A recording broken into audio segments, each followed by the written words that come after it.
3, 9, 2, 5, 4, 6. Repeat. I don't remember.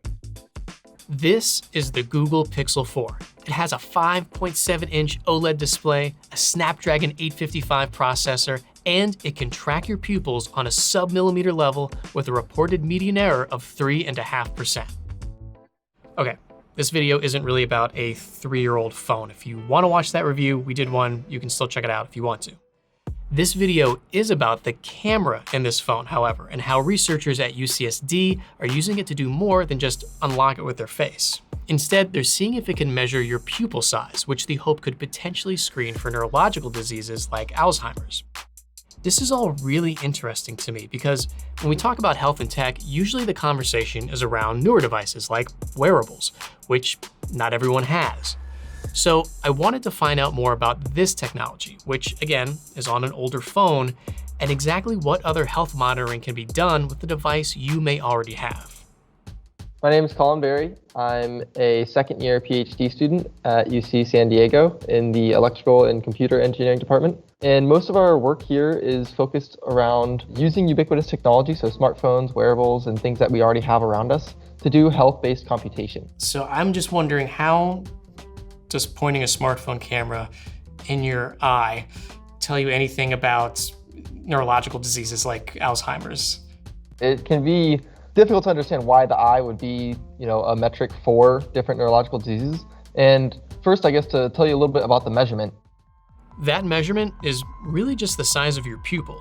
Now, if you don't know, the pupil is the dark center of your eye that expands and contracts. It's just like a camera iris that lets in more or less light depending on how wide the iris is open. But our pupils can tell more of a story than just how bright it is outside. So it's not just a quick snapshot of the eye. Actually, it's recording your response to specific tasks. These are correlated with neurological diseases because of the connections within the brain between certain brain regions associated mostly with fight or flight response. And so what the pupil is doing is basically giving scientists sort of a window into the brain and seeing how we can non-invasively identify different traits or different cognitive impairments by the dysfunction or the function of your pupil response. In other words, how your pupil responds to certain tasks can tell scientists a lot about your cognitive health. So how does this app allow them to do that? The way the app works is that it's going to be using the facial recognition system because it includes near-infrared cameras. So these cameras are recording in a non-visible range. It's not the same colors and things that we and you will see when we look around. And this is especially important for pupil measurements because some people have dark brown eyes because of the melanin in their eyes. And the difference between their black pupil and their dark iris is going to be very minimal in the visible spectrum.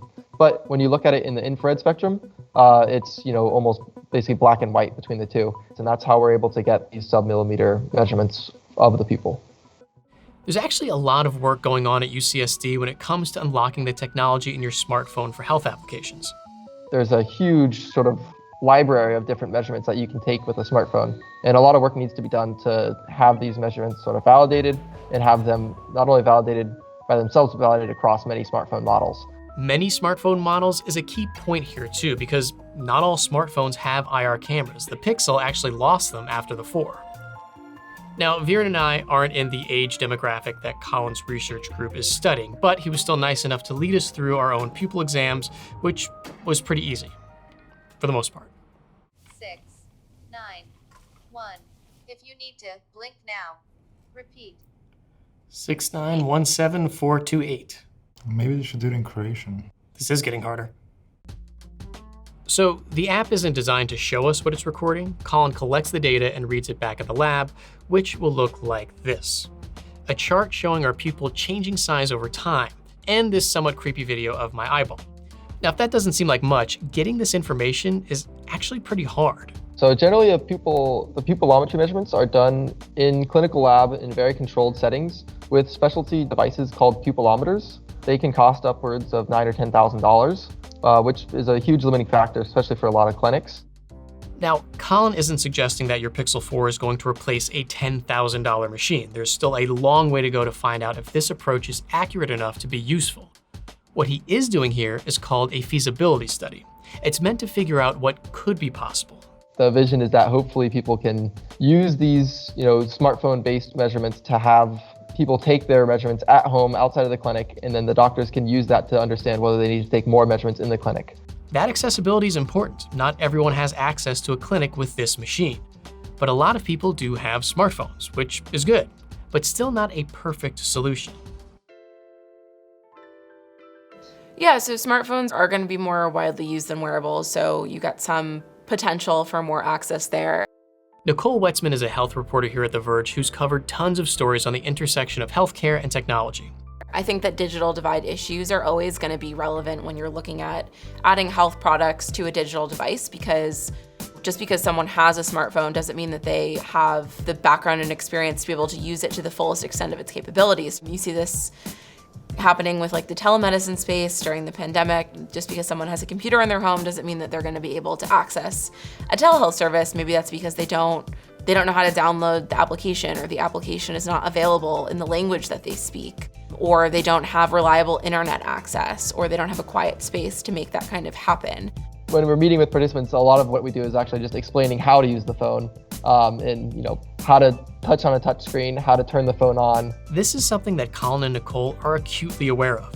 There are a lot of health apps out there claiming to do a lot of things, but there's no guarantee that the public is going to know how to use them correctly. And some populations, they'll get left out of using them completely.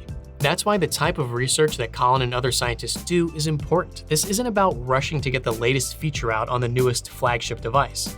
It's more about how do we take these pretty incredible devices that we already have and find out how much good we can do with them for the most people. Now, we'll still have to wait and see if Colin and his team's research pans out, and even if it does, that's not the end of the story. Like, does a company like Google decide to buy this research or recreate it? Or does this actually become developed as a legit clinical tool used by doctors in conjunction with traditional devices? They're both pretty intriguing options that could grant more access to more people. Yeah, I think that simplification of screening can be useful. Leveraging the technology at our disposal. Smartphones are really ubiquitous, and if those can have important health applications, then it's, I think really useful to try to investigate that to the fullest extent that we can. Like, let's see what we can do with this.